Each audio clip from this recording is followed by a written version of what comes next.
Thank you so much. So we heard the President today speaking about anti-Semitism, but can you just clarify for us where he believes the line is?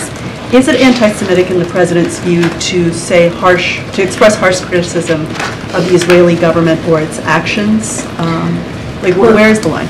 I mean, I shouldn't have to talk about a line. It's very clear, right? It presents itself in the most hateful, abhorrent way. And anti-Semitism is hate speech. It is just hate speech. I'm not going to stand here and give examples.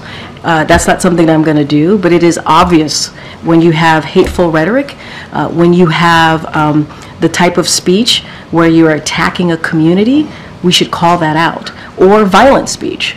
Violent type of rhetoric, we should call that out.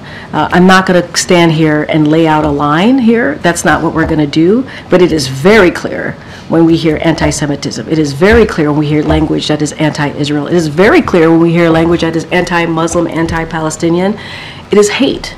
And the President believes, as President of the United States, that he should call that out. And that's what you saw him do today. And we also announced some additional actions as it relates to the national strategy to counter anti-Semitism, because the President's going to continue to take action, not just speak to it. So it speaks to the intention. Let me ask you also about the President's call last week for order on college campuses. This moment is being compared to what happened in 1968, but in the intervening years, American police forces have become significantly more militarized.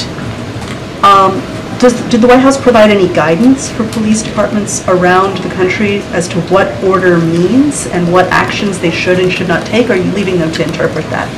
What we have done and been very clear here, it is up to the university and local law enforcement on how they decide to deal with what's been happening on the ground. They know better than we do on what's happening in the ground.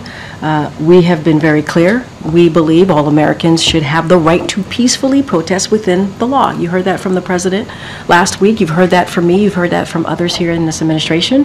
What we don't want to see is hate speech, violence. That's not what we don't believe that is part of peacefully protesting.